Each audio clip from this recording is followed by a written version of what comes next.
Наполеон Хиль, ойлан да байы. 14-ші тарау ақыл. 40 жылдан астам бұрын доктор Александр және доктор Элмер Гейтспен бірлесе жұмыс істей отырып, осы кітаптың авторы адам миы ойлау дірілін жіберетін және қабылдайтын орталық екенін көре білді.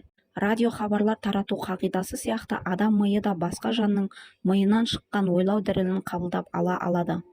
Алдыңғы тарауда айтылған тұжырымға байланысты қиял деп аталатын бөлімде көрсетілгендей, шығармашылық қиялдың сипаттамасын салыстырып есіңізде ұстаңыз. Шығармашылық қиял басқалардың миынан шыққан ойларды қабылдайтын мидың қабылдау жүйесі. Ол біреудің санасы немесе түсінігі мен төрт қайнар арасындағы байланыс агенттігі. Олардың біреуі ғана ойлауды бірден қабылдайды. Ынталанғанда немесе дірілдің жоғары шегіне жеткенде ғана сана өзіне сыртқы әсерлер арқылы жеткен ойды тез қабылдайды. Бұл үрдіс не жағымды не жағымсыз ой арқылы іске асады. Осы ойлар арқылы ой дірілі үдей түседі. Қозғаушы күш және қарқындылық мәселесінде жыныстық қатынас эмоциясы адам эмоцияларының ішіндегі бастыларының бірі. Жыныстық қатынас эмоция көмегімен ынталанған ми қарапайым күйіне қарағанда жыныстық трансмутацияның нәтижесінде шығармашылық қиял ойларды өте жоғары жылдамдықпен қабылдай бастайды. Бір жағынан ми қарқынды жұмыс істегенде ол басқа мидан шығатын ой мен идеяларды өзіне тартып қана қоймайды. Сондай-ақ ең бірінші пайда болған ойларды қағып алып, санаға әсер етуіне мүмкіндік тудырады. Түпсана ой толқынын жіберетін мидың жеткізу станциясы. Шығармашылық қиял ой энергиясын қабыл алатын қабылдаушы орталық. Сананың басты факторларымен бірге сіздің ойыңызды тарататын немесе қабылдайтын шығармашылық қиялмен қоса өзіңіздің тарату станцияңызды іске қосуда делдалдық қызмет көрсететін өзін-өзі иландыру қағидасын да есіңізге түсіріңіз.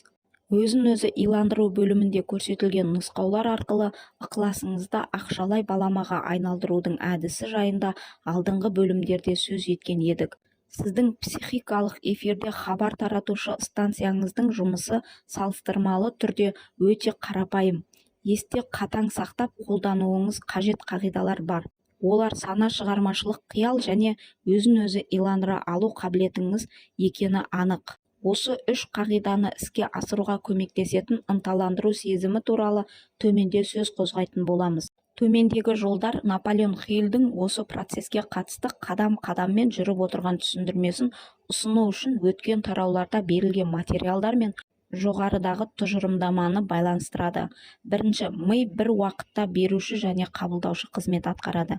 Екінші, эмоция жеткізуші де қабылдаушы да қабілетіңізге әсер етеді. Қуатты эмоцияның әсерінде болғанда ойыңызды қуаттырақ қалыпта жібере аласыз. Қуатты эмоция ықпалы тұрғанда ойларды қабылдауға ыңғайыңыз күшті болады. Үшінші, ойларыңызды жібергенде сіз оларды қайда жібересіз?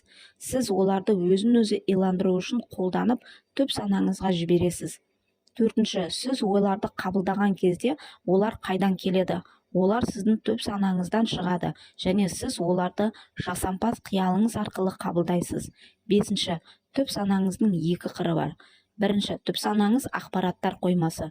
Өткен тарауда түсіндіріп өткеніміздей. Екінші, түп санаңыз бұл сіздің шексіз ақылмен байланысыңыз. Алтыншы, шексіз интеллект басқа милардың ойларын қабылдайтын орта. Жетінші, ойлар сізге басқа мидан мынадай кейіпте келеді. Сіз қуатты эмоцияның ықпалына тұрған кезде және қабылдаушыңыз ерекше қабылдағыш күйде болғанда, кейде оның тартылысы қуатты болатын сонша басқа адамның миындағы түпсанадан ойларды тартады. Ол мұны жасай алады. Себебі шексіз интеллект түпсанаңызды басқа мидың түпсанасымен байланыстырады. Сегізінші, басқа мидан шығатын бұл ойларды біз түйсік, алдын ала сезу, дежавю және болжай білу деп айтамыз.